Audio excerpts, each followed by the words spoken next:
Good evening and welcome to the March 16th City Council meeting. If you join me in a moment of silence and the Pledge of Allegiance.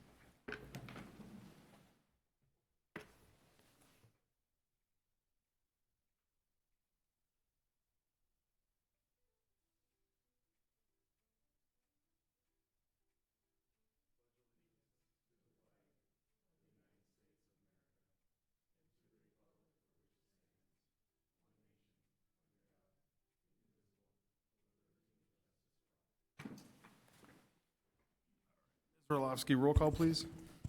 Michelle Volk. Lou Kellier. Here. John Bermel. Dan Wolter. Here. Joshua Lee. Here. Okay, very good. We'll now move on to item number 3, citizens' comments. This is an opportunity for those in attendance to address the council for up to 3 minutes. Typically, if there's an item later on the agenda, we'll hold off comment for that. Okay, seeing none. Moving on to additional agenda information, Mr. Kinnan. Nothing additional tonight, Mayor. All right, and with that, we'll go into our first presentation, our only presentation, actually, the Fire Department Quarterly Report from Chief Meyer. Welcome, Chief. Good to see you. Good evening, Mayor, Council. I'd like to present the annual report for Lakeville Fire Department for 2025. Starting with our mission statement, the Lakeville Fire Department is dedicated to serving the community through the protection of lives and property by providing public safety education and a professional emergency response. And you can kind of see the list of everything that we do as a department there. And looking first at our emergency responses, so in 2025 we ended with 4,162 calls. The two bottom graphs just show the difference between a 3-year and a 10-year comparison. When you look at the 3-year, since 23, we've been seeing a 9% increase since 23 over each year. And obviously, if you look at the 10-year comparison, you can see kind of that jump between 2020 and 2021. And then after that, it's been a steady increase after that point moving forward. And how we break down those incidents, those 462, on the left side, you can see a little over 60% of those are EMS rescue calls, so 2,900, and then it goes from there to good intent, false alarms, hazardous conditions, fires, service calls, and severe weather calls. The fire number is about average of what we see year to year. It's about 3% roughly to 5% of our call volume. Right now we're averaging about 11 calls per day as a department. Just some changes on the left side just to highlight some changes in response that we happened. So I'll talk a little bit more later in the presentation, but as of April 28th and 25, we did add Engine 1 fully staffed 24/7. That typically is a crew 4 to 6 minimum. If we get to that number, we break it down into a third truck. But the benefit of having that second full-time engine now is just assisting with overlapping calls, covering the southern half of the city. Obviously, staffing that truck gives us a quicker response time. The downside of that is, what we've seen is a decrease to our pay-on-call, our station call-outs or pages. And then on the right side, the top graph just shows a breakout of what those engines are doing as far as their response. So Engine 4 handles roughly 67% of the call volume, where Engine 1 is at 33%, and it's all about location as far as where those two engines are located. And then the bottom circle graph that you see is those overlapping calls. So in 2025, we had 636 simultaneous calls or overlapping calls. 535 of those were simultaneously 2 incidents or more, or 2 incidents. And as you work your way around clockwise, those increase. Obviously, July 4th was a busy evening because we had 8 incidents within an hour of each other, or within 1 hour. So that's kind of what we look at for that. So obviously that's busy, but that helps us on July 4th as an instance. We staff up for that day so that we have additional coverage besides just the 2 engines. As I mentioned, we see a decrease in those station pageouts or calls, and you can kind of see that graph on the left. So in 2023, before we started implementing full-time staffing, the station volumes were, Station 1 at the top at just short of 500 calls, going down there from there. And then as we look at 2025, we reduced those station pageouts by about 2/3. So they're our 2 busiest stations, 1 and 2, are now just over 100 calls with Station 3 right behind them. Drone response, so we have a 10-person drone team. Obviously, they respond to structure fires, water rescue, search for missing people. They're out in the community doing public education events. I'll say one of the strong points to our drone team is that two of our leads their full-time job is in the aviation field, so they have a strong knowledge, strong background, and they've actually been used in other communities that are either starting up their drone program, helping them get on their feet, and kind of the ins and outs and what we've learned as we've built our drone team up from there. And obviously you can see some of the pictures of us responding to fires and what we use them for. Looking at response time, so I'll focus on the top two graphs that you see, the EMS and structure fire. There's not a lot of change in those response as far as the two staffed engines. The third one is a station response when we page out the station. I'll highlight the EMS one, so when you look at the alarm time, that is the time of the phone calls received at Dakota 911 until we're alerted or paged out. Typically on an EMS side, those times are a little bit longer in that alarm time. It's just a matter of the questions they ask as far as to determine what type of medical it is and the response that's required. Obviously, a structure fire, I think it's a 5-question questions that they ask that prompts our response, so it's a little bit faster there. The bottom one just shows all responses, so regardless if it's a medical, a fire, and then whether we're going lights or sirens. So those times are a little bit increased from that, which we fully expect because we're not always running lights and sirens to that call if it doesn't warrant it. And then on the left side, just to show on EMS calls, our two staffed engines are still about 60% in front of the ambulance as far as arrival. Fire prevention, so just kind of highlight some of those. So the far left one, so we visit 14 elementary schools during fire prevention. We also do fire extinguisher training at the middle schools, but we've also done a lot of businesses this past year as far as they've requested fire extinguisher training, so we go into that business that requests that and provide that. Oak Hills Elementary was our citywide fire poster contest winner, and that person was submitted to the state fire chiefs for the final drawing, which we'll hear, I think, in April is when that comes back out. Fire safety talks, we do those anywhere and everywhere that we're invited to, so daycare, station tours, safety camps, national night out, and then obviously our open house. Food truck inspection, so just some of the areas that we see food trucks happening. Obviously, Panaprog is a very large event, but we're seeing more businesses that host them. Fleet Farm is one of those, and then we see a lot of school events and park events now as those continue to increase. And just looking at annual inspections, so in 2025 we had just over 1,200 inspections completed. On the right you can see how those are broken out in different inspection types that we do. But then what does that inspection team do when they go out? So we're looking at the commercial businesses, any open burn requests, mobile food trucks, fireworks sales. So if Cub Foods or another business requests a firework permit to sell, then we are inspecting those tents or in-store sales that they do have. And obviously they're in the business looking for any fire hazards, making sure that we're in compliance with state and local codes. Again, I always like to reinforce that when we do a fire inspection, our job is not, to look at the fire code and make sure that's enforced, but it's also to educate and make sure that we're correcting those. They also do the investigation on any fire causes also. And one side of the inspections that we don't talk a lot about, and these are all, the two graphs that you do see are all about new construction. So the inspections that we do regarding a new construction, whether it's a business or a multifamily unit. So the top one is just strictly as looking at sprinkler systems that we have to look at and do a rough and a final, all the components that go with that sprinkler system. The bottom one just shows fire sprinkler inspections, temp heats, and then fire alarm inspections. So these are new installs or remodels to an existing system. And then on the right, just some accomplishments that our inspection team has completed this past year. We're implementing or changing over the key box system that we put on the side of a building that gives us access in. Along with that, then within our vehicles is a secure key system that we use that holds those keys that when an individual takes a key out of the truck, they're identified by their PIN number they use. And then the bottom couple that I just want to highlight is just that we've done a lot of increased education on lithium-ion batteries. A lot of people look at the vehicles as far as one big thing, but there's also a ton of batteries that are out there in your cell phone in different components. And then the fires that we've experienced recently is that we've added some containment units as far as after a fire where we can put that battery and safely store it until we're sure that it's completely out. Mobile food truck license, so as I mentioned, on the left you can just see everything that we're looking at when we do an inspection on a food truck. Since we started this program in 2021, you can see where we started with numbers to where we are in 2025 with 194.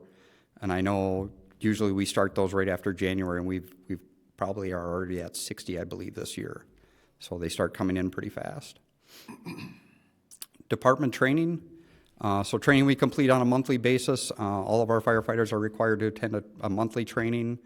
That list below it there of EMR, cardiac, live burn are the areas that we hit every year. Medical training wise, just to give you an idea, so out of our firefighters that we have, 32 of them are EMR, which is our base level medical training. We have 52 EMTs and 4 paramedics on the department. Some extra training opportunities that we provided this past year and into this year. Excuse me, our fire inspector, fire officer, fire instructor. We have 3 individuals currently going through paramedic school right now. And then we've certified all of our full-time staff as rescue swimmers. And then there's 8 of our full-time staff that are also doing car seat certification for installation. Wellness, mental and physical health. So one thing I guess I preach when we hire people is that, you know, when they come into the fire department, we want them to be physically and mentally healthy. And when they retire, we want that same look at them as that they're in the same, but just slightly aged probably. So these are some of the steps that we do to try to make sure that that occurs, is that we do annual physicals with our firefighters. A lot of this is OSHA required that we have to complete. From the mental side, we're doing the critical incident stress. We have a partnership with Abijah on the backside. And then there's also MinFire out there as another resource for us. And then we make sure that our firefighters, that when they're on shift, that they have time to do a workout, and obviously providing that facility for them. Looking at recruitment, retirements, and awards. So obviously we got the SAFER grant. So in March of 2025, we hired 16 full-time firefighters to put us at our 21 full-time staffing. As I mentioned, 8 of those are certified as far as car seat installation. They've all gone through a joint fire academy and they complete their shift fitness and training. With that hire, again, mentioning that we now are staffing 2 full-time engines 24/7. And you can just see pictures of them going through either fitness training during their academy and then their group photo when we hired them. And then to recruitment for pay on call. So we did hire 8 pay on call in 2025. We lost 2 in September due to either family or one got a promotion for his job and just had to step away from the fire department as far as that goes. I'm happy to announce as of this past Saturday, they've all completed their training, their hazmat certification, and they will start working shift work in April as far as that, if not sooner if they find an open shift to work. And then they're working on their 2-year probation, and you can see their names down there of Christian, Carson, and Rick at Station 1, Sean, and Tim at 3 and 4. And just some pictures of them going through certain training with that. Badging and retirement. So just starting on the left side. So in March, our first full-time were badged here. 1 is not pictured, so there's only 4 up there. But Steve, Colin, Tom, and Dan. I believe Zach missed it because he maybe had a baby at home that was a newborn. So, and then in the middle, our class of 23 completed their 2-year probation, so that we were here badging them in December, and then they were issued their black helmet as signifying their end of probation. And then on the right, Dan, Paul, John, and Steve were presented their shadow boxes for their retirement after 20 years of service from the fire department. And then just looking at numbers, recruitment, retention of our pay-on-call staff. So it's a busy graph on the top, but when you look at it overall, we lose roughly about 6 firefighters every year, regardless of the number that we hire. And if I ran the numbers, I believe over the 11-year period that you look at, I think we hired 89 over that time frame, and we've lost 85 of those over that time frame. So. And then if we look the bottom graph is just years of service as far as where we stand today as far as experience on the department. So 6 members are 20 plus years, and then it goes from there to the right. So just over, I think it's 50%, a little over that, are 10 years or under for years of experience. So we've been holding roughly about the same across the board on that as far as years of experience goes. In January, we hosted our annual awards banquet, and Joe Tomes was awarded our Firefighter of the Year, and he is one of our lead drone persons, so he's the aviation expert, if you will, in the fire department. And then Corey Blanchard was awarded the Rookie of the Year. Community and public events that we were a part of. Oops, too far. Some of the events that we were part of, so Community Blood Drive, Home and Garden Show, and a shameless plug that is this year is happening this Saturday at Lakeville North. International Day of Living, we participated in a number of parades for our neighboring cities, Mighty Trucks at the library, obviously to the right, Pan of Prague events, open house school events, ECFE, and Touch a Truck, and just some of those pictures from those events. And some of the fun things we do as firefighters, if you will. So on the left side, we had the 9/11 stair climb that we do at Lifetime Fitness. It's a great partnership that they allow us to come in and use their stair mills and spend some time climbing 110 stories. And then thanks to the Fountains of Hosanna for giving us some hydration and some fuel after we're all done. And then on the right side is our Ragnar team. So we've been doing this for 8 years. We've had one team, and I think the past 3 years we've had 2 teams running this. So it's a 200-mile relay race from St. Paul to Duluth. Occurs from a Friday into Saturday as far as running that. And you can see 36 legs that are shared between either 6 or 12 people running it, depending on the team. And then our partnership with the Public Safety Foundation, just some of the events that we do throughout the year with them. Firehouse Bingo in May. This year it is May 17th. Their golf tournament in June, and Bourbon and Cigars, which is in June. And if you have not bought your tickets already, you're probably too late for those 2 events. I believe they're pretty close to sold out at our last update. And then our police fireball. The picture to the right is the makeup day of the softball game that we were part of. And then Shop with a Hero in December. Just to highlight a few department enhancements that occurred in 2025. You know a lot about the First Center. Obviously, you know heard about the fire station for that, but just some of the things I'd like to mention at the very bottom is with our full-time staffing, we've had an opportunity to provide a stronger mentorship program. So we partnered with the school district and the chamber as far as getting into the schools, talking about the fire service and what that means and what that looks like. If we have a high school student that is very interested in that, then we can provide them a ride-along program to kind of get them interested. Our next phase that we want to get into is if that junior senior is interested in the fire service, to roll them into our Pay-on-Call Academy and give them the training, and potentially they become part of our department after that. And then you can just see some pictures of the First Center, and then the left side is obviously the fire station too, as we work through that. That completes my annual report, and I want to thank you for your support to the Lakeville Fire Department, and I'll stand for any questions. Thank you, Chief. Questions from council? Councilmember Lee? Thank you, Chief. Always impressive what can happen in only one year with the fire department.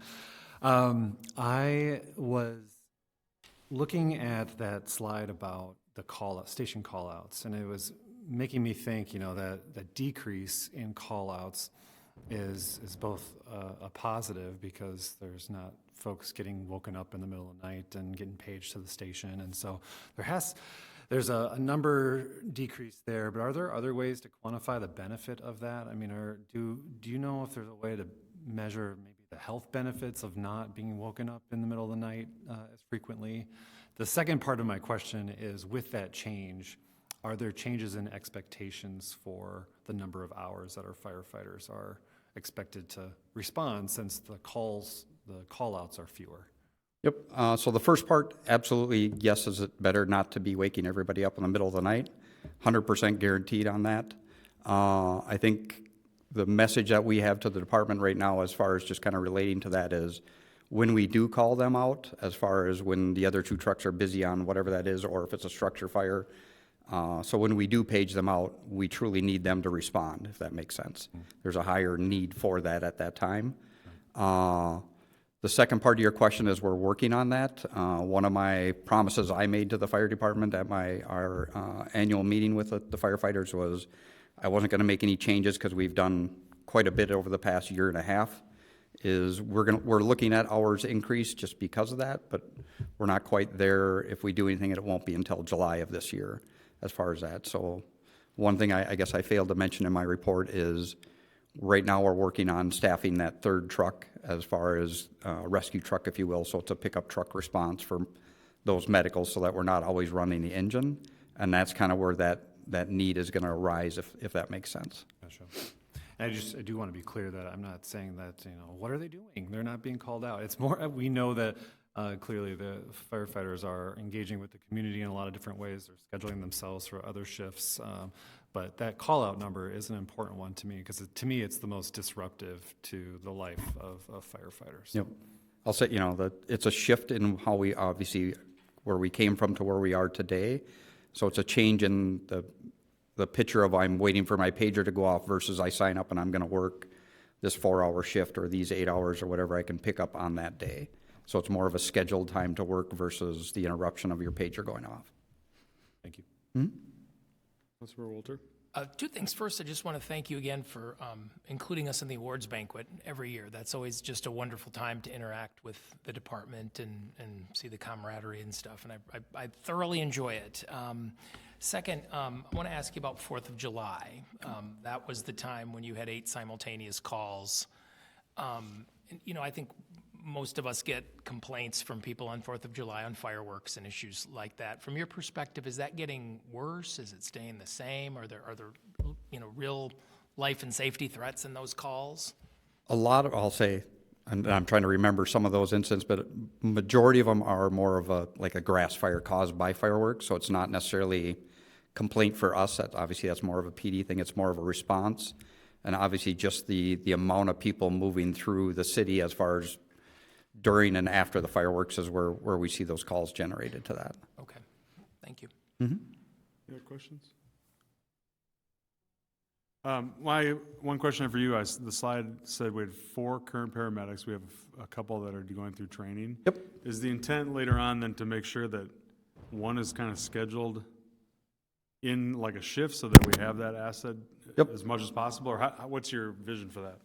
So I'll say our goal is once we hit, obviously paramedic school is not something, I think it's a 10-month program. So the 3 individuals in it should complete and certify in October of this year. So our goal is when we roll into 2027 is that one of them will always be on one of the engines. So we'll have a medic on one of those engines.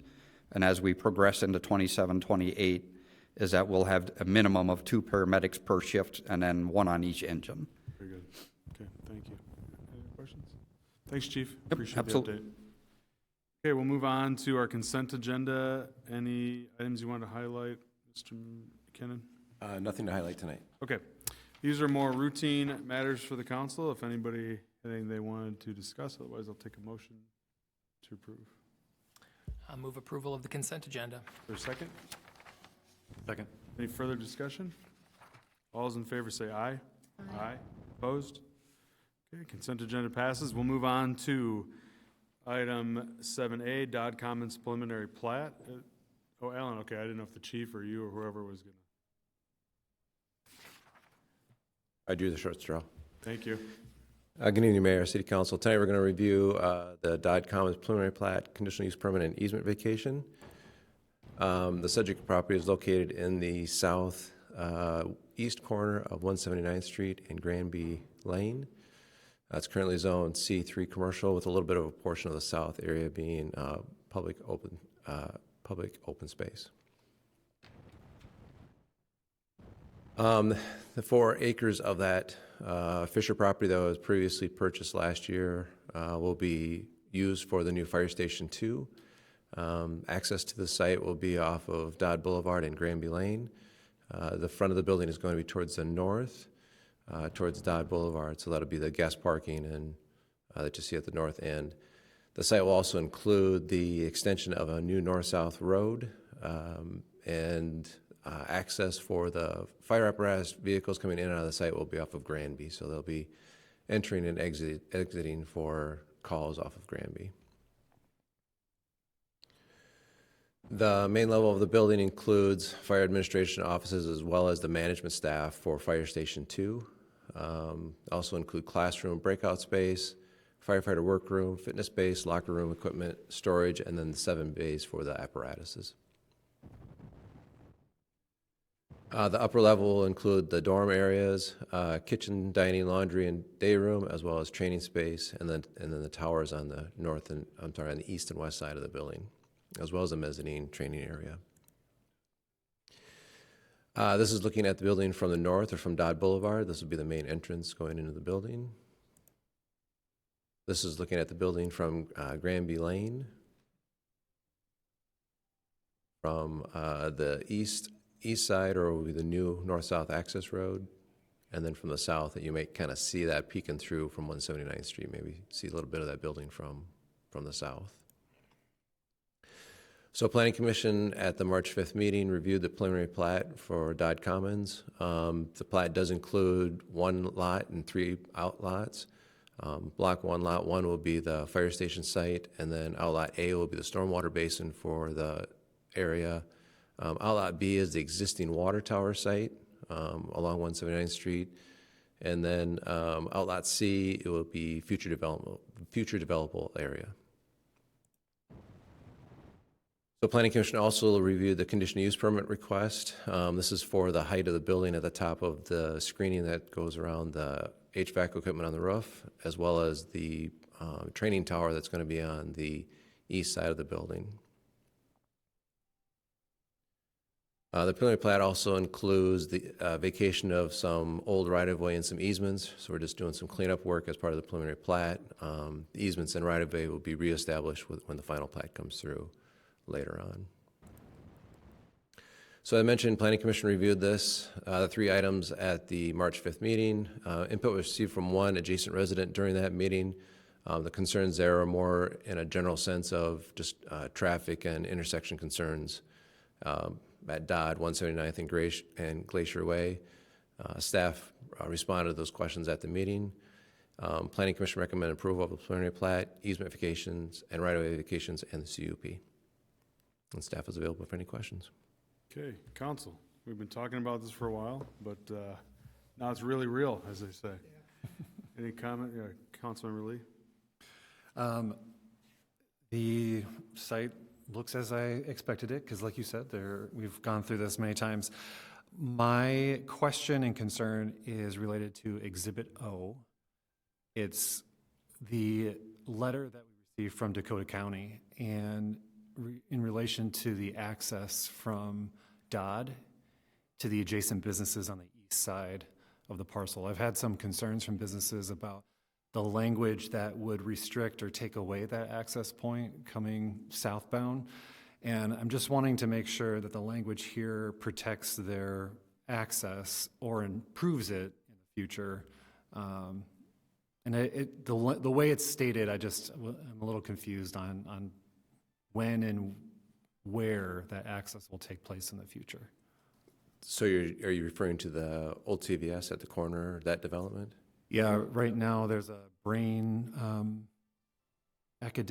Academy right on Cedar, and there's a right in, right out. Yep.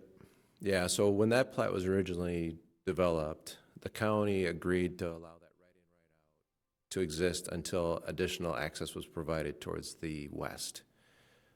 Right now, there is no plans to make a connection there. So we would have to address that with the county if we were to make that connection towards the east into this Outlot C, where that right in, right out could go away.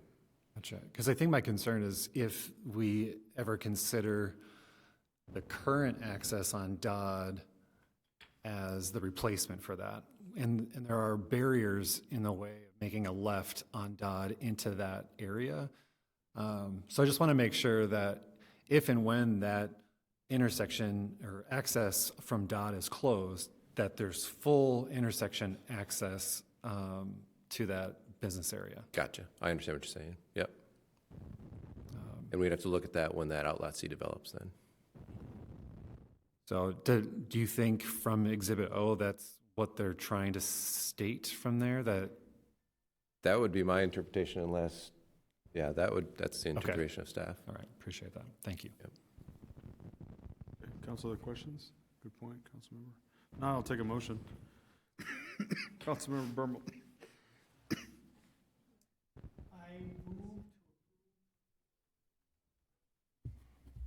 I move to approve the preliminary plat of Dodd Commons, a conditional use permit for a building in excess of 35 feet in height in the C3 General Commercial District, a vacation of public right-of-way and roadway drainage and utility easements, and adopt the findings of fact. Okay, is there a second? Second. Any further discussion? Okay, roll call, please. Walter, Aye. Lee, Aye. Volk, Aye. Hellier, Bermel. Aye. Okay, very good. One more step. We'll now move on to item B, Prime 35 Industrial Preliminary Plat. And John Roush from Cushman Wakefield or Brady Busselman from Minnesota Hill. Welcome. Good to see you both. Oh, yeah. And I think Tina will probably, she has plenty to say too. But go, welcome. I'm John Roush with Cushman and Wakefield, representing I'm standing in for the owners tonight who are dealing with the snowstorm.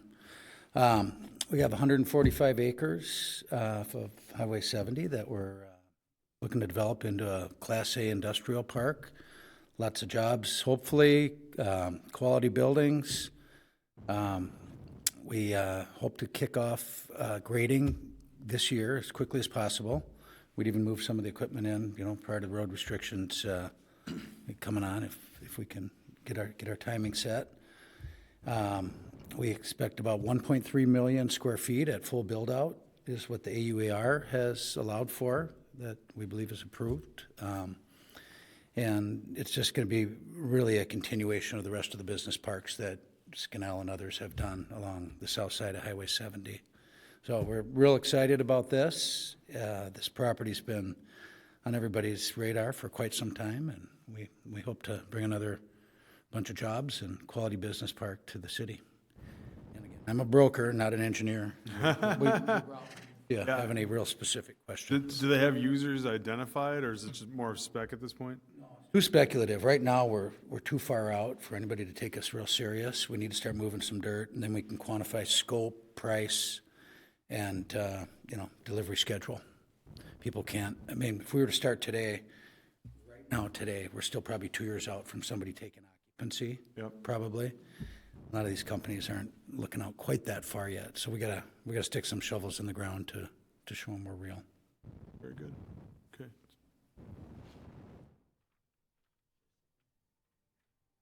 Good evening, Mayor, members of the council. Crosby Development Partners, they have submitted an application for a preliminary plat to be known as Prime 35 Industrial. The property is outlined in yellow. It's those two properties that are adjacent south of County Road 70 between Jacquard and Kapari Avenues. The property is zoned I-1 light industrial. It's also guided warehouse and light industrial. As Mr. Roush mentioned, the property does include approximately 145 acres. The plat includes 8 lots plus 4 outlots. 2 of those outlots will be dedicated to the city.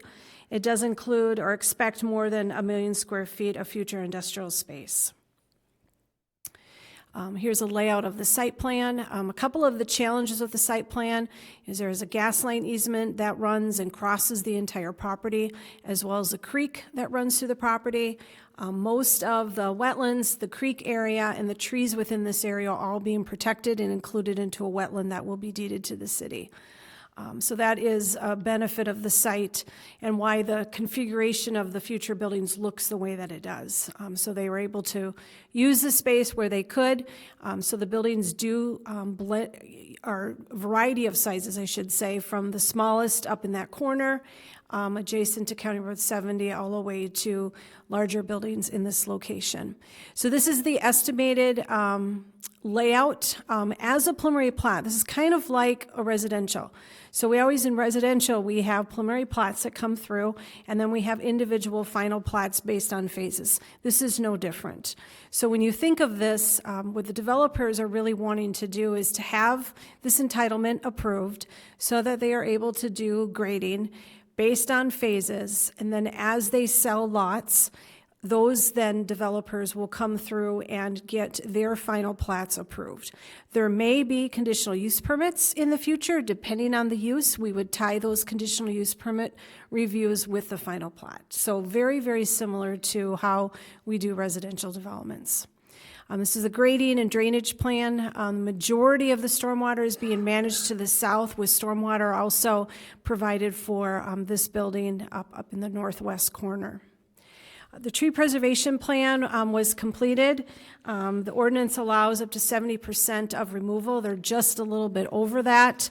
Again, areas of preservation are within the area that will be deeded to the city as well as along the adjacent property. So then all of those trees that need to make up that difference in reforestation are being provided within the site. And these plans are big. So hopefully you're able to see them on your individual computers prior to the meeting. The center picture is that overall landscaping plan. Heather broke out a few of the exhibits for one of the buildings. A lot of the trees and the new plantings are being focused along the site perimeters, as well as parking lot perimeters and building perimeters. So throughout the site, the required trees, not only from our base landscaping ordinance, but also the required reforestation is being provided and scattered throughout the site. So then again, as we review final plats, as we review final site plans, we will be looking back to these master plans or this preliminary plat landscaping plan to ensure the landscaping is done appropriately. And the same would fall true for lighting, building design, and so forth. So while we don't have those users, which is, sometimes unique, sometimes we know exactly what the user is going to be, we will work through that as we work through the individual final plats. And we may be working with multiple developers. It's hard to know at this point. The Planning Commission did hold their public hearing on March 5th, and the Planning Commission unanimously recommended approval, and I would stand for any questions. Okay, council, any other questions for applicant or Ms. Goodrow? Ms. Goodrow, this is one of our early plats where we're using the new tree preservation plan, and I'm trying to test out, how it's working. Is one of the reasons why there wasn't a need to replace one for one was because of preservation of larger trees or legacy trees, I think. Yep, heritage trees. Heritage trees. Yes, they did receive quite a bit of credit for preservation of some heritage trees. Is there somewhere in the packet, maybe I missed it, where it's logging what those trees were? And I'm just kind of curious, what is the size and age of the trees that we are preserving through this policy? I don't have that off my top of my head, but we do have a robust Excel spreadsheet that the applicant uses along with our forestry team, and they evaluate all of that and go through, and then that's where the forestry team determines what could be counted for the heritage trees. So we can provide that information to you if you want to see it. That level of detail I don't think made it into the packet, but it is a robust analysis. It doesn't affect my decision tonight, but I would love to see that, just to see how that policy is working. Okay. Thank you. Good question. Any other questions, council? No, I'll take a motion. I'll move to approve a resolution approving the Prime 35 Industrial Preliminary Plat. Okay, is there a second? Second. Any further discussion? I just want, 1 million square feet of industrial space. This is a unique opportunity for the city. There's not a lot of communities that have the ability to do that, and so this is an exciting project, so excited. I would second that. With that, roll call, please. Volk. Aye. Hellier. Bermel. Aye. Walter. Aye. Lee. Aye. Okay. Thank you very much. Our next item is new business. This is kind of a new way that we're approaching our work session, so there's no formal action taken by the council. It's for discussion. Did you guys want to take a break, or you want to jump into it, or? Okay, we'll go right into it. So the first item is discussion on keeping of chickens ordinance. I'll invite Ms. Goodroad back up. Talk about the 40 chickens she wants to have. Chickens. So, Mayor, members of the council, keeping of chickens is found in Chapter 35 of the zoning ordinance. Item C of 1135.3, so it's in the zoning ordinance, contains the requirements specifically of chickens within that animal ordinance. An administrative permit is required to keep chickens, and it's allowed upon property that is developed with a single-family home in a residential zoning district. The ordinance was adopted in 2018, and we have issued 92 administrative permits to date. A maximum of 3 chickens is allowed, and the keeping of roosters is prohibited. There are also some requirements, and the ordinance was included in your packet regarding the coop exterior, which is something that we do get questions on once in a while.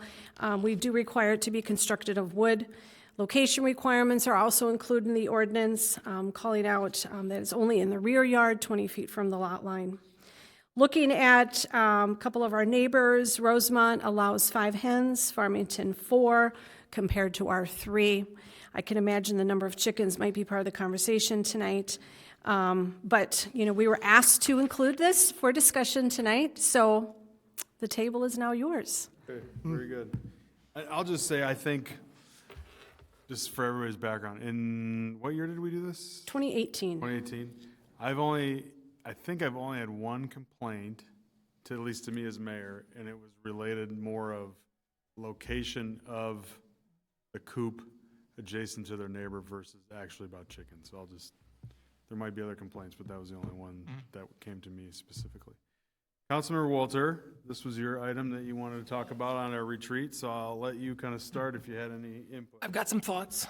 And I first of all want to thank the council for your willingness to discuss this, because I know I've been talking about it for a while. So really there's 4 issues that I wanted to raise and would be interested in other thoughts on this. I think that materials question of what the requirement of what the coops are made of, we did receive a citizen email on that, I think probably about a year ago, saying that wood was not, that there are other options out there in addition to wood.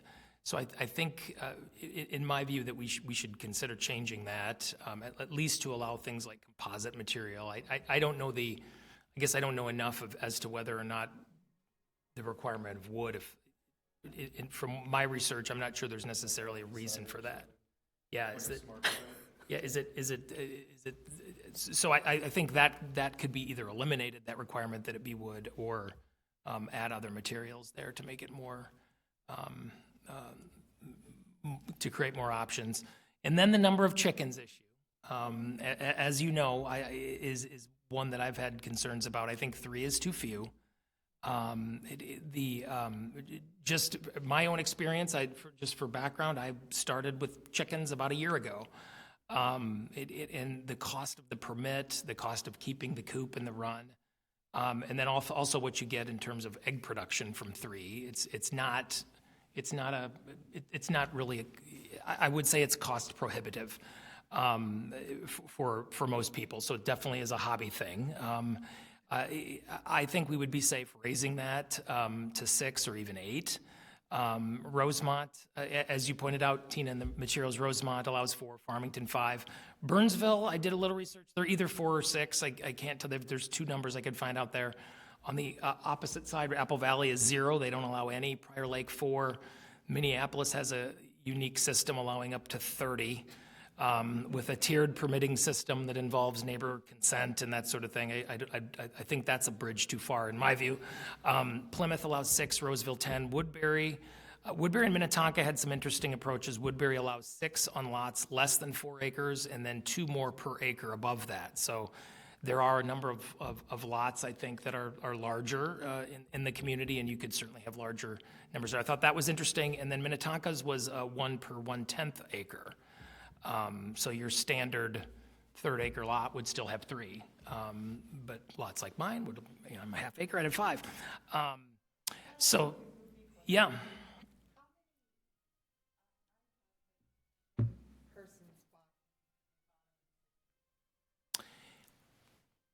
I've, And you I went to, went to some of the online sources there, and honestly, the ones I saw would let you buy as few as 1. oh, they would, And okay. I went to, what's that place in Rosemont, Fuegos? In Rosemont, they've actually got them, and Fleet Farm has them as well, and you can buy singles Oh, you can? there as Okay. well. So, I think there's probably some exotic breeds or something. I don't know if we have any chicken people yeah, you do, that might have some answers to that question. I inherited egg-producing chickens when I bought my house, so I haven't actually had to go through that process. So I don't know if any of you have thoughts on that, of how you have to buy them in. Give us a minute, we'll have you come up.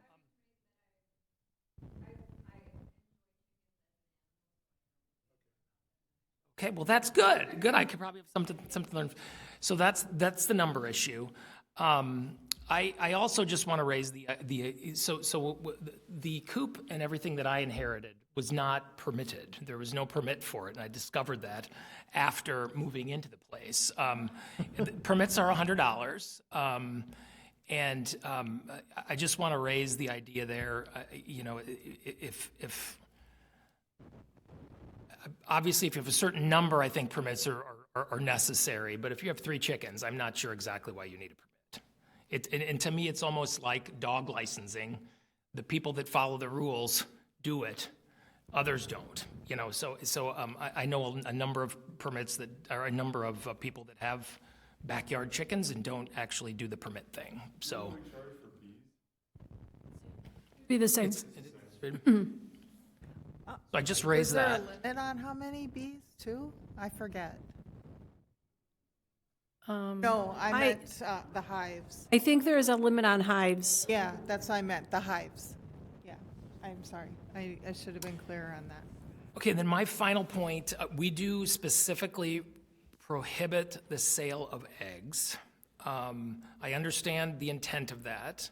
You don't want people running working farms out of their backyards. I completely get that, but I think even if we were to raise it to six birds, that's just a couple dozen a week. I don't know that we've got an issue with people running businesses in selling that. I think we could repeal that prohibition just as a matter of state law allows people to sell direct from their flock as long as their flock is fewer than 3,000 birds. So in terms of state law, I think there are, and if you're selling them at a farmer's market and stuff, you have to go through the state requirements too. But if you're just selling them, like if I'm just selling them to anybody mine produce 13 eggs a week, so there's not a lot of sale there.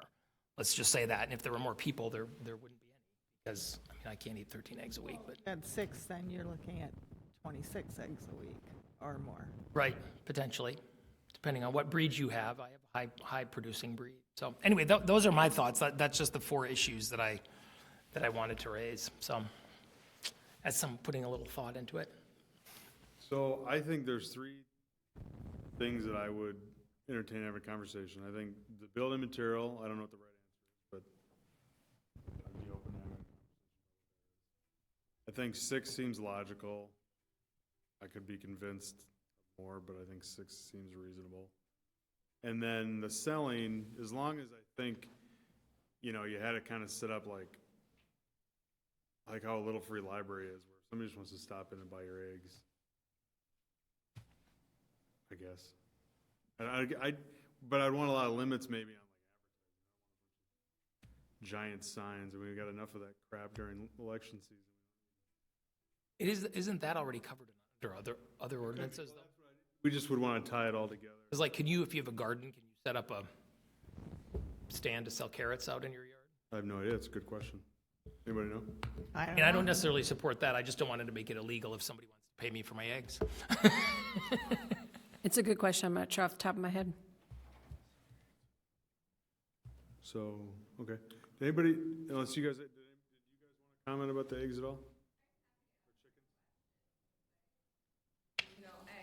Are you claiming that you have more than 3 chickens? Are you going to say that in a public meeting? Okay. Well, you need to come to the microphone, please. The educator, that's. Yeah. All right, 20034 Italy Avenue in Lakeville. And yes, I do teach the community ed chicken class for the city of Farmington, not for Lakeville, because I am a teacher in Farmington. So chickens are a passion project for me. I do very much like them. So I would be happy to, I guess, help you in your research, Dan, of knowing. So wood is, a basic catch-all. However, if it's untreated, you have problems with the ammonia levels for chickens, rotting of the wood, all of that. So composite materials would be a wonderful addition to be able to make coops more secure, make coops less smelly, and just have the availability of other products that maybe are more cost effective. And what about in Farmington? What do they allow then? The Composite material? They do allow composite material. They also have the restrictions of how close coops and stuff can be to property lines. I don't know. I can't remember off the top of my head what that is. I think it's very similar to Lakeville. But for example, Tractor Supply, they sell chicken coops. Last year, they had an adorable chicken coop that looked like a camper. Like a pull-behind camper, and that obviously was not made out of wood. That was made out of metal. So according to the Lakeville Ordinance, that wouldn't have been an approved coop. However, a metal coop is more secure than a wood coop because metal is a stronger material than wood if it's done correctly. So obviously sheet metal, no. But depending on your material. In a tornado? I mean, is it? Tornado, anything goes. No, well, okay, maybe that's a big... But, I mean, the coop, the way that it's built, or et cetera, it's like a little mini home, right? And the camper, a camper. So you have, when you set up coops, especially on a small scale, you're going to have to do things to secure a coop, either to the ground or in some way, shape, or form. What's more important is the run itself. Because we live in Minnesota, and specifically in the location, we still have foxes, we still have coyotes. And if you do not have a strong enough run, a coyote can rip through the material to get at chickens and then unfortunately kill your flock. Up north and stuff, then it has to be bear-proofed. So there's different variations of predator-proofing your coop. We already have the ordinances that they have to be contained, so you're not worried about hawks, eagles, that type of stuff. However, if your run is not, an eagle can pull through chicken wire. They can break chicken wire. Chicken wire is meant to keep chickens out, not to keep chickens in. It is not a strong material for use. People want you to use hardware cloth as the more strong material for chicken coops. You are not allowed to buy single birds at Tractor Supply or Fleet Farm. You have to buy the minimum of your city ordinance. Oh. So you cannot replace the single chicken if one dies. However, there are plenty of chicken groups on Facebook that are looking to rehome mean chickens and this, that, and the other thing. So, yes. That, you just said the minimum of your ordinance. Or I believe Fleet Farm, you have to give your address. Okay. You're not allowed to buy any more than 3 at Fleet Farm. Oh. However, if you go to Tractor Supply, the minimum birds you can buy is 4. Okay. Oh. So you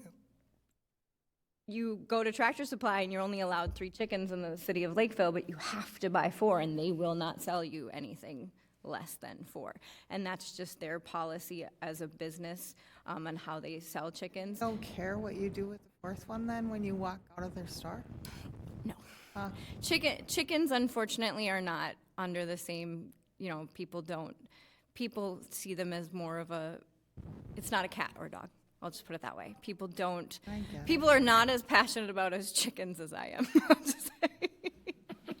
An animal being sold. That's the point. Yes.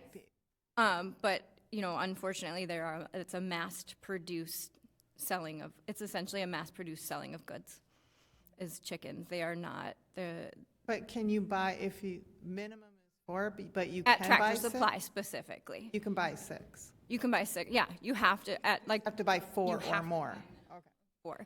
Do you, now, in the ordinance, there's nothing about waterfowl, because a lot of places also sell ducks alongside chickens. So would that be something that you guys would still know? Not today. I just, because waterfowl, poultry, Yeah. people tend to mix and match. And I would adamantly, yes, ducks are disgusting. However, like Dan was stating, for egg selling, as someone who would want to potentially sell their eggs, like Dan said, he can't eat 13 eggs a week. The requirements are very minimal. There cannot be any debris on your eggs, so they have to be clean. But you also can't, like, let's say your egg was laid and the chicken also went to the bathroom at the same time, so that egg is now contaminated. You're not allowed to wash the egg. You have to rub it off with like a sandpaper. So the bloom on the egg has to stay intact unless they're refrigerated. Oh. For the entire state of Minnesota as a private small scale seller. All right. Interesting. Thank you for your Absolutely. input. And yes, there's plenty of exotic breeds. Were you here for chickens, or are you just here to listen? I'm just here, but Okay, all right. Council, any other thoughts about the chickens? Yeah, Councilman Bermal. Well, I just, this is an interesting topic, and I'm learning a lot even tonight. My philosophy on this is, let the people have their chickens. I do agree that with the coops, we should look at some kind of composite materials and allowing something that is other than wood, because wood is hard to maintain. Well, I think we changed the ordinance a while ago because there was composite material coming in on houses, et cetera, and we never thought to look at. Yeah, I'm in support of that. Number of chickens, I would say 6 or even go as high as 8. What's interesting is, so the mayor mentioned the complaints. I asked some information about complaints, and 92 permits, there's relatively few complaints, and the complaints aren't nuisance complaints. They're complaints about, hey, my neighbor doesn't have a permit, or, they have X number of chickens when they should only have X number of chickens. And I can imagine, I wasn't on the council when we enacted this, but I would imagine that the conversation was around, how do we jump into this without compromising neighbor relations? In other words, what's a good number that we can just kind of test the waters? I think with the complaint history, I think the chicken owners have proven that they can manage this, and it is manageable in a single-family residential area. And when you do well with little, you get more. And so I would say, I would think that we can boost the number of chickens up without any issues. The permitting, I still think we should maintain doing that. If we start doing numbers of chickens, it's going to be the same issue. Well, I only have 3 chickens. I don't have to do but I really, in reality, have 4, 5, or 6. Just like people do now. If somebody's not going to get a permit, they're not going to get a permit. So I would say it's all or nothing. You just either get rid of the permitting or else continue it. But I wouldn't start putting numbers of chickens requiring a permit. So I'd say either or on that one. I think I'd rather have the permit because in case the inspections, in case one year they decide they want to inspect all those people that have permits or that have had them for 5 to 10 years and they need to, I don't know, especially if you're allowing them to start selling, then I would want some oversight on the condition that the chickens are living in. Yeah, and I mean, that's always another thing is the only thing that I have with the sale, it was interesting to hear that the regulations are really minimal. I think once you allow people to start making money, crazy things start happening. Mm-hmm. I can just see, people maximizing production, maybe in unhealthy ways, if they're in this to make money. Now, most people aren't. With 6 chickens? Most people aren't. They're just going to be in it to, hey, I need to get rid of my 13 eggs because I can't eat that many, and somebody's willing to buy them from me, so here you go. That I don't have a problem with. I would just want something that we could regulate if somebody does get a little bit crazy and start doing stuff to maximize production. I can't imagine how anybody would make any decent money off of that, but that's the only thing.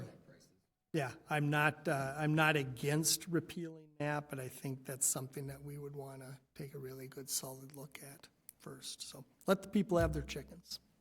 That's where I'm at.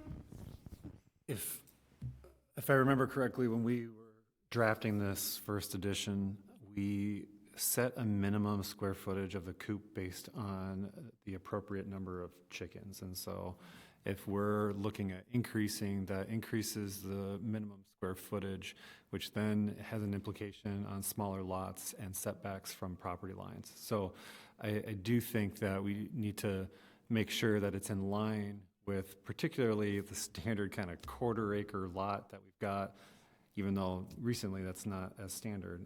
We have even smaller lots coming in. So I just want to make sure that You don't think that the same structure that holds the 3 would hold 6? That's just 3 more. I don't know. I'd have to. I mean, they're not that big. Well, at least know that the discussion when we drafted it.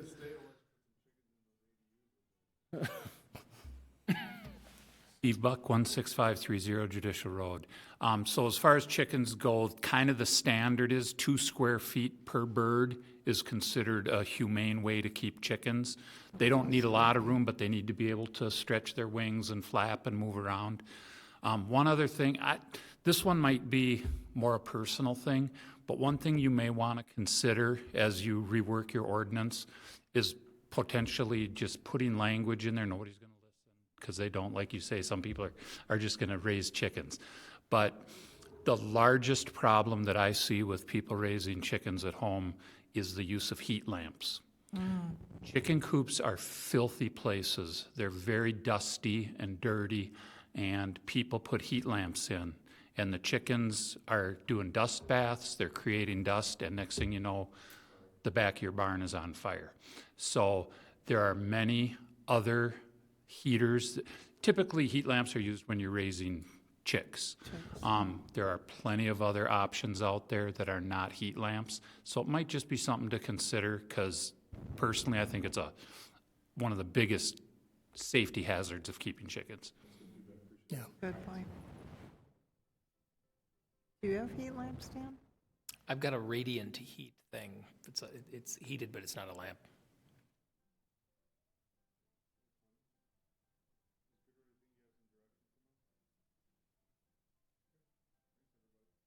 We'll now move on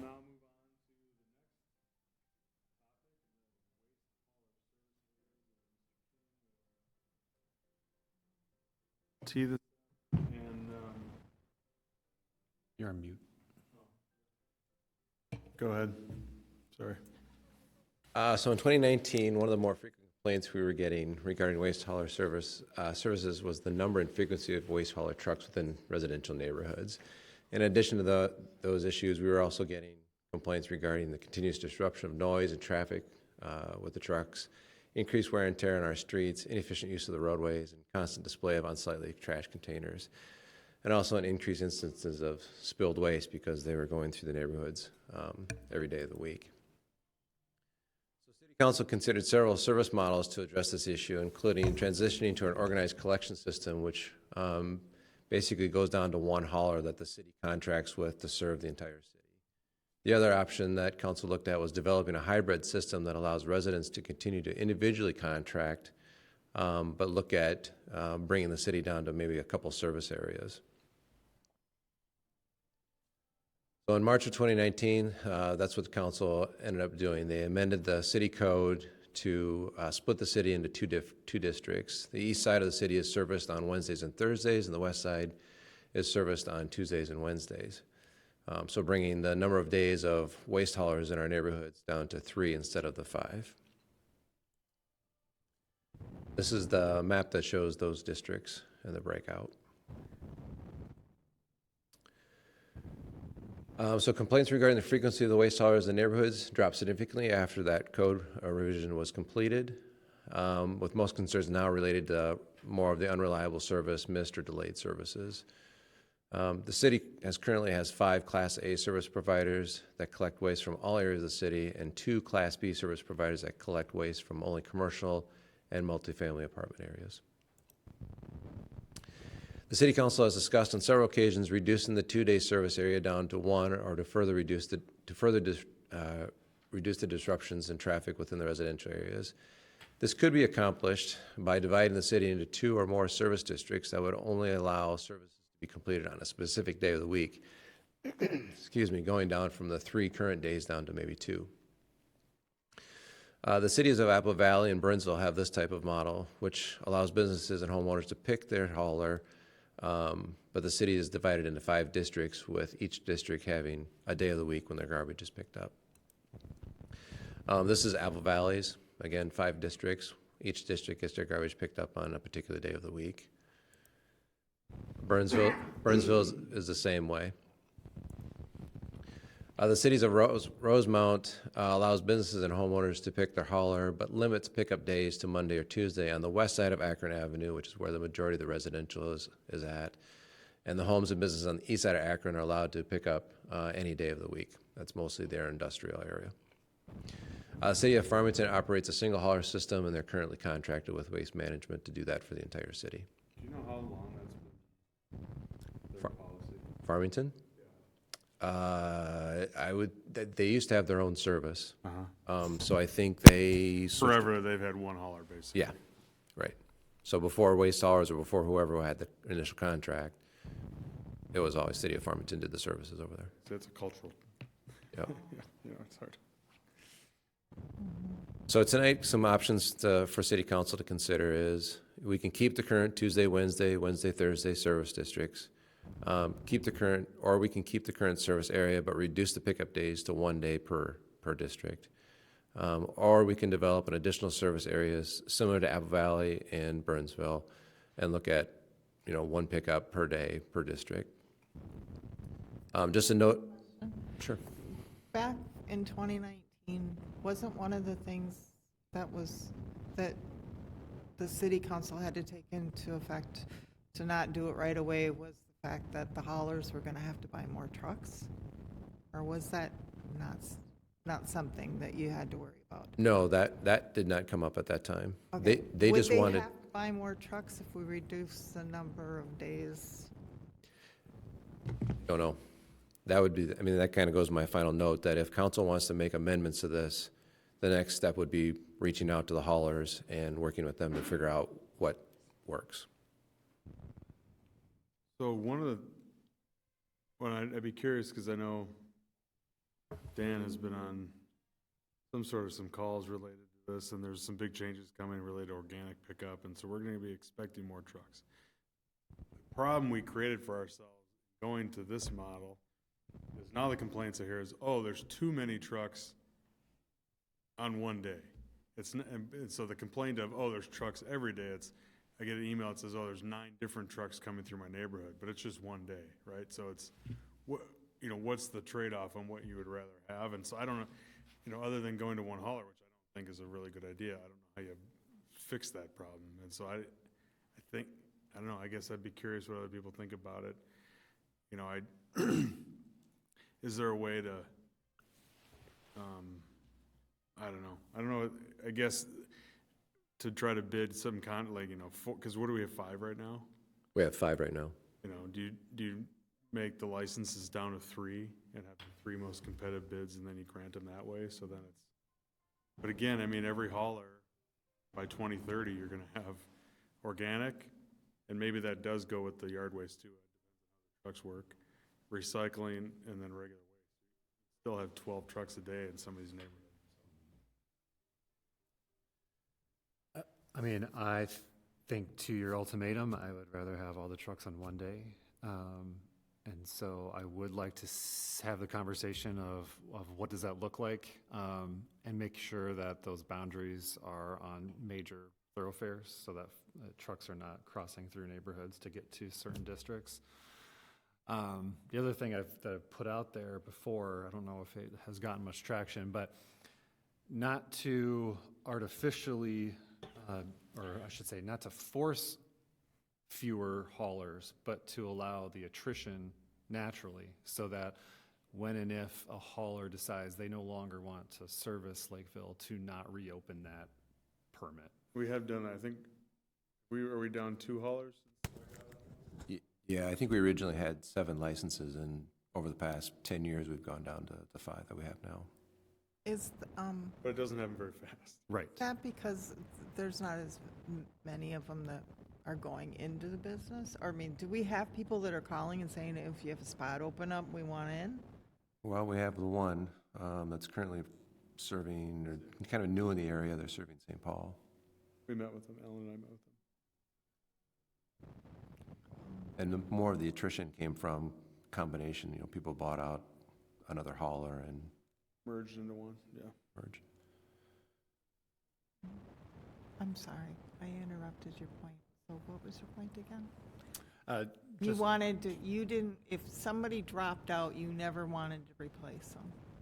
Yeah, and I don't know what the magic number is, but I think we could afford going down to 4 naturally, not by picking winners and losers here, but by saying the next time a hauler decides to no longer service Lakeville, we could bring it down to 4. The only reason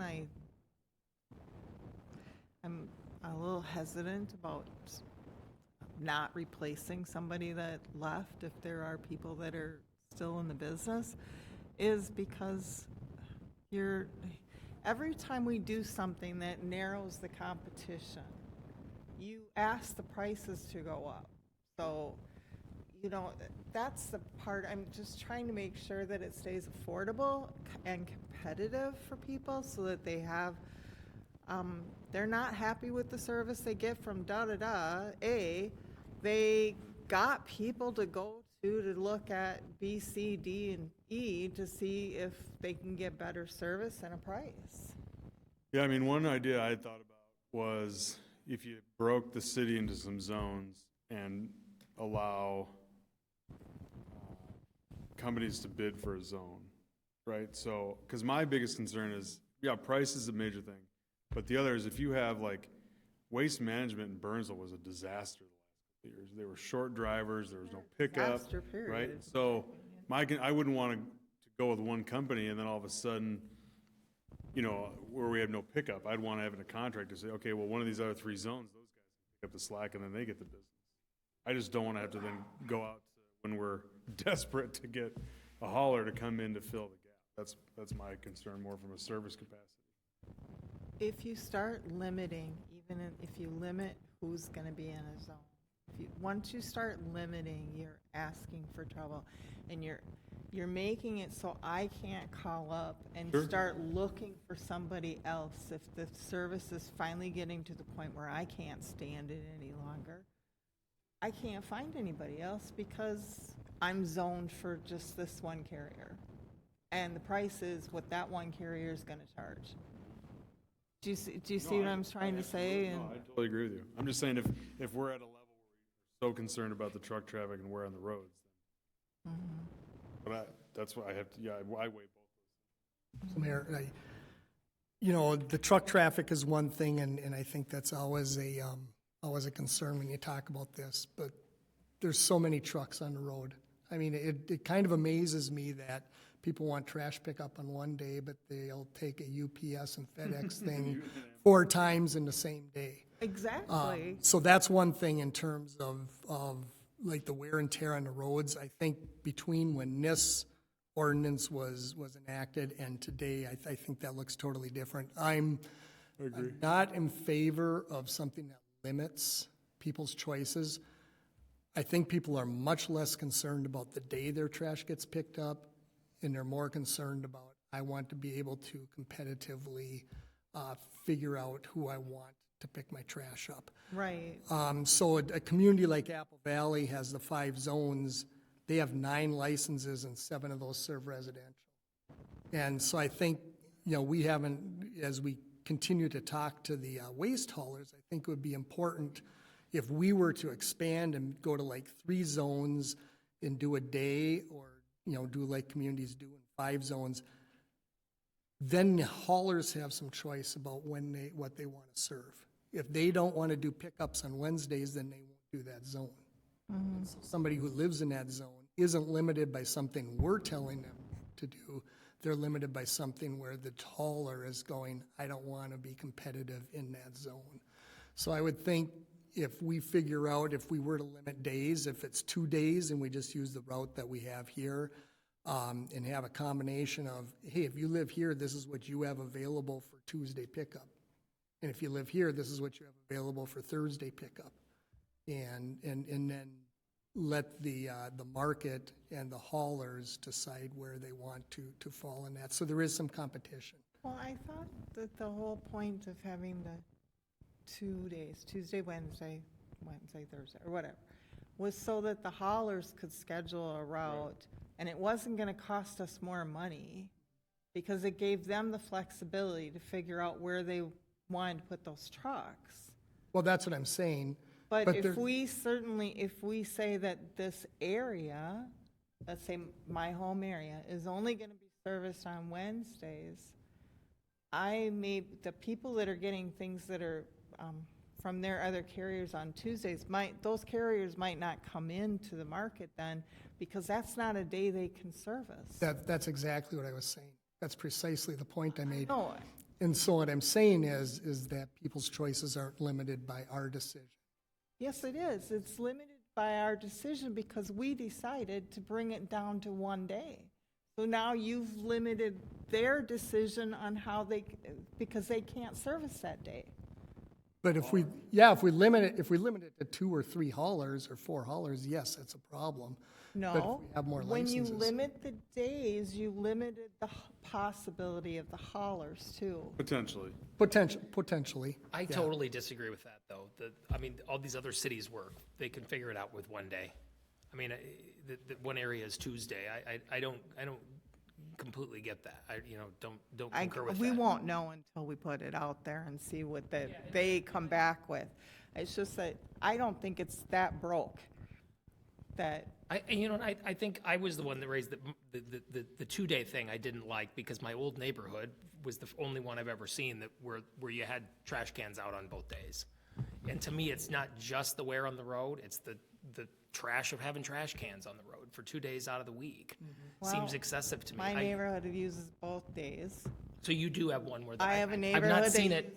uses 2 days for all these different people, and I do have Amazon coming multiple times, depending on what warehouse they pulled something out of to deliver product to me if I order it online. So in 1 day, you might think that they would put everything together because they're going to come on Wednesday, but then I get something, I get 5 different deliveries.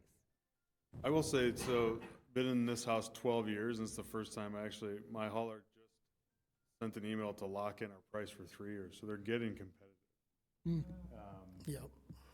I'd never had that before, so I don't know if other haulers are doing that. But So do all 5 of those residential haulers serve the entire city?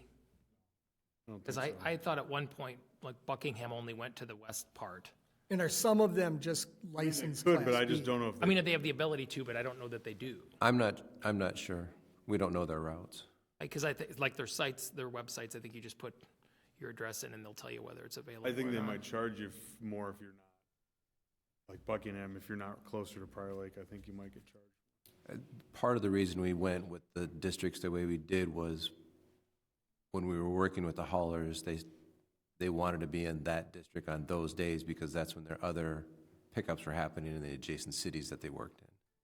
So I doubt that all 5 haulers have customers across the city, but I don't know that. And then are some just Class B licensed and they don't do any residential, they just do commercial and multi-housing? 2 of them that just do industrial and apartments, commercial. So we have 5, so we only have 3 that are doing residential service. No, we have We have 5. 5. Class A licenses are Oh, 5 of them. okay. Class B is 2 of them. And Class A license allows you to do single-family or multifamily. All right. So those five will do all the kind of work. If you want to come up and have a comment, come on, yep.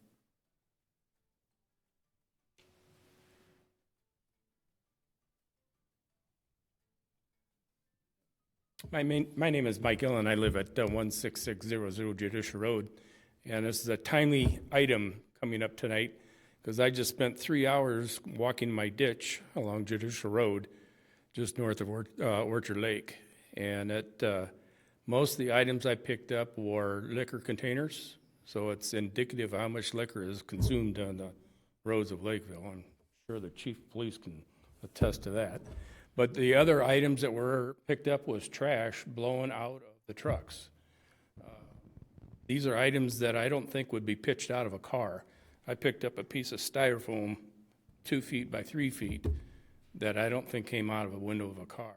So this is stuff that's blowing out of the trash trucks. And I have a black bag of trash this big in front of my house right now that I have to get rid of. So is there something that we can do with the trucks, that we can seal the trucks better? Or talk to the drivers that they stop and pick up the stuff that's blowing out of the trucks? I don't know, good I question. haven't really seen any of them running with the back door open. So I'm not saying I don't believe that you got that garbage. I just haven't seen that coming out of my neighborhood, that they still look enclosed. I think it happens. Trash blowing out sometimes when you're following a truck or something, and Sure. some of the paper is coming out. Yeah, I've seen it more of like if your hand is going into it and it blows, if it's lightweight. Right. The liquor containers aren't coming out of a truck, they're coming out of a vehicle. Right. But it's the lightweight trash that is blowing out of the trucks. And do you think it's because you live in an area where the speed's going to pick up? I mean, you don't have a lot of people that they're stopping for, but they're using it as a thoroughfare to get to where they want to go? No, I think the trucks are doing the residential customers. Okay. And we have the prevailing wind from the west right there, and that's why it all ends up in my ditch. The people across the street from me never see any trash in their yards. Oh, they just throw it in yours? Well, I don't know if it's there. I'm teasing, and the people, I'm teasing. Okay. Thanks, appreciate it. Thank you. I don't really hear a consensus of us making a big change. Yes. Actual complaints from residents are? I guess that's what I'm unclear of. I would say the most complaints I get mostly now are, there's just a lot of truck traffic in my neighborhood on 1 or 2 days. I say, because, my neighborhood is 12 houses total, and we get served by 3 different providers. So as you imagine, Yeah, that would be very annoying. they're all on Tuesday. Yeah. So it's not, but I guess it's, as someone living close to Antlers Park, I'm more concerned about the people coming to the park than I am about a garbage truck. But okay, I was just wanting the clarifying question on what the Yeah, actual. but how many times is Amazon, FedEx, Well, and UPS coming I through? have no concern, like, You I know, have no each and complaints every on day. my garbage trucks at all. I'm not a complaining Don't, resident. no, I know. I'm just saying. I there just wanted to clarify. Aren't just the only trucks coming through our neighborhoods every day, Right. multiple times. Different Amazon drivers delivering twice in my neighborhood to my house specifically because I've ordered at 2 different times. So no, I understand what you're coming from. Okay, sorry. Thank you. Single days. Okay, sorry. Is there there's consensus about something or no? I'd like us to at least have the conversation with the haulers, because I think what we do have a majority, not full consensus on, is having this discussion on a single day map. Anything else, I don't think there's close to, in terms of reducing the number of haulers or anything like that, I don't think there's consensus on. So I think there are 3, I don't know if there might be 4. Yes, the thing is, if we go to a single day, if you want to have the discussion, fine. I don't want it to add expense to their business, or suddenly they're not gonna wanna, and I don't wanna limit the number of, if if we come up with a number and it's 5 and somebody drops out, I would like to be able to allow it to be replaced if they wanted to. Because I think it's important that we have competition. My price has already gone up because of the county mandate too, with the weekly recycle versus when I had it every other week. And, you know, I mean, it's just, and it's getting to the point where it's like the recyclable is like full and all my garbage, I have to decide, you know, do you condense it down? Oh, well, it doesn't really save you any money. You know what I mean? So, I mean, it's just, it's kind of crazy about how it just keeps going up. And I don't want to add to it, or I don't want the council, I shouldn't say me, I don't want the council to add to the cost to the consumers, our residents, but yet come up with a solution that makes everybody happy. It's just that we have other trucks coming through these neighborhoods more often than just our garbage trucks. How about, Alan, do you want to just do a, Those, do we? no, No, do you want to do a check-in with the haulers? And I think the real question is, you know, they know their logistics better than we do. And potentially, if you share the complaints that we're kind of hearing, if they have some ideas that we maybe want to explore on how they can. Sure. Yep. We can put some feelers out to them and see what they say and report back. All right? Yeah, that's fine. Okay. And now, Ms. Stahl, if you want to give us the preliminary 2025 financial report on the general fund.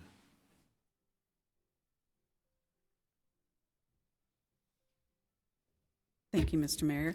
I promise this will not be a long item. Lots of good things to report. Revenues for the year are coming in roughly $840,000 over our budget, which is positive.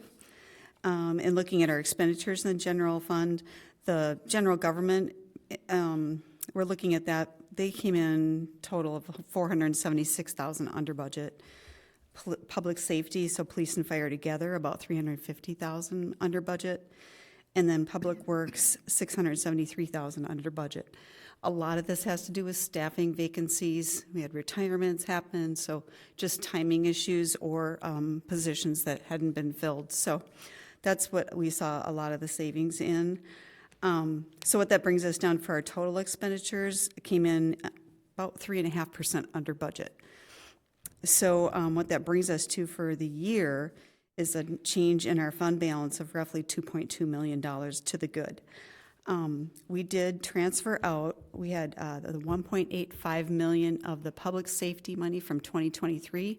We got that in December of 2023, and we just transferred that out to help with the land purchase at the Fire Station 2.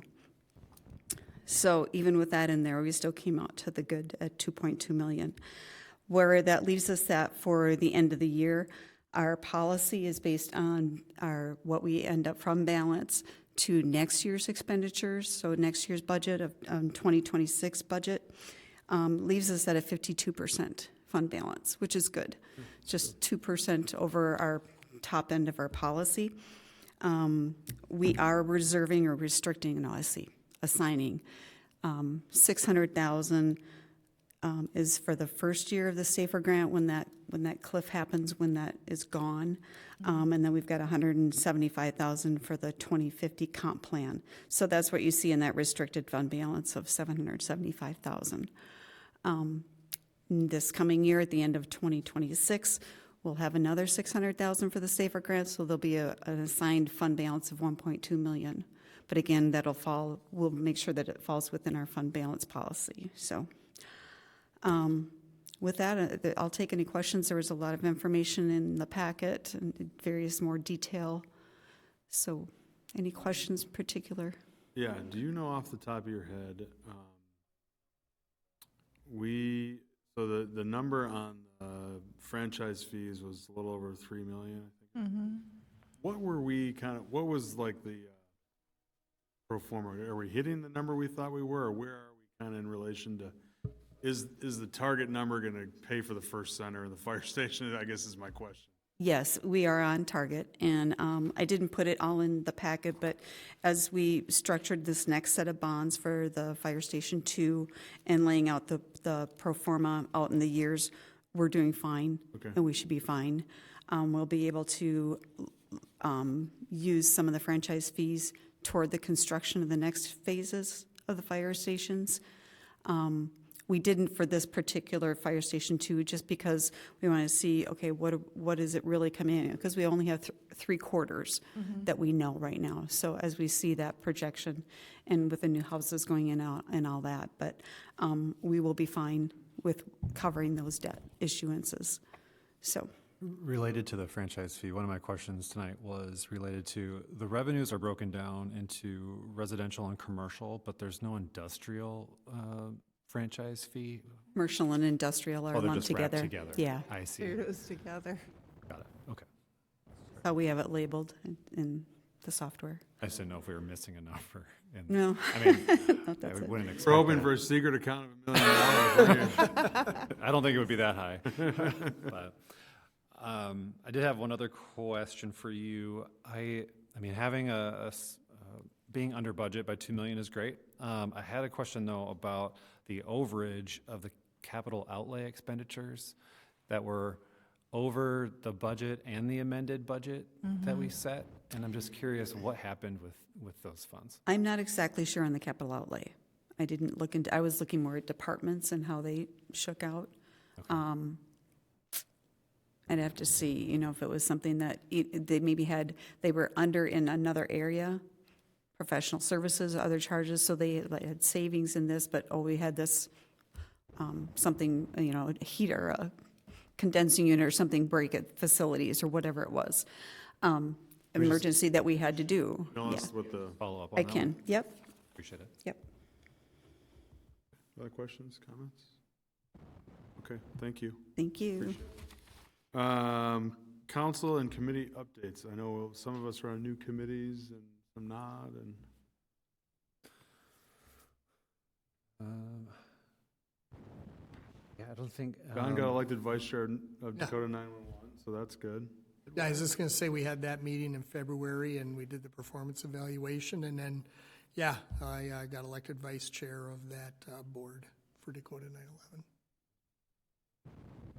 This isn't a committee update, but Councilmember Walter and I had a chance to go to the Capitol last week, and I thought it's through the League of Minnesota Cities, and I thought the sessions that they provided in the first half of the day were very interesting and informative. It's always a good chance to network with other city council members. And then we had a chance to meet with our legislators, and we're very familiar with them, but it was still a nice chance to be in their office talking about a couple of the things that really are important to us, particularly related to housing.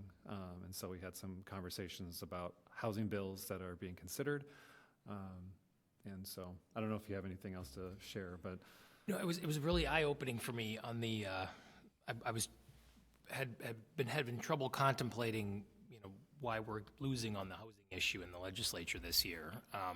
And it all struck me when everybody in attendance was asked to raise their hand if they had a bonding project, and you saw all the rural communities that are exempted from the housing bill raise their hand about bonding requests, and so that it helped.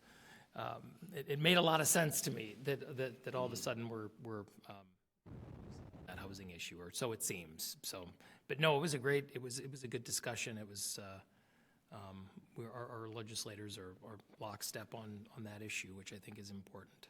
Good. So. Just one little thing on the Lakeville Arenas. Carly Anderson from the school district is now the new chair this year. And the numbers coming in from the winter season for the skating, hockey, etc. It's fantastic, so we're doing good. Good. on that, is there a date already set for the joint session with the school district? There is. I was going to make that announcement tonight. Okay. Yeah. So our next council meeting is April 6th, Monday, April 6th. And then we do on what would traditionally be what we used to call our old work sessions on April 27th. For the first time since I've been on council, so over 10 years, we're having a joint meeting with the 194 school board, which has been taking quite a while to get put together, so. And that'll be here. It'll be here, yep. And how long do you think that will go? On the calendar, we have from 6 to 8, so probably depends on how long our colleagues from the school board like to talk. I have no idea. I know. But we're going to cover. For what topic-wise and what you were thinking. So we're going to talk about housing and growth and some other things. I think there's going to be some conversation about school safety and a few other things. So it's, broad intersections where we kind of have.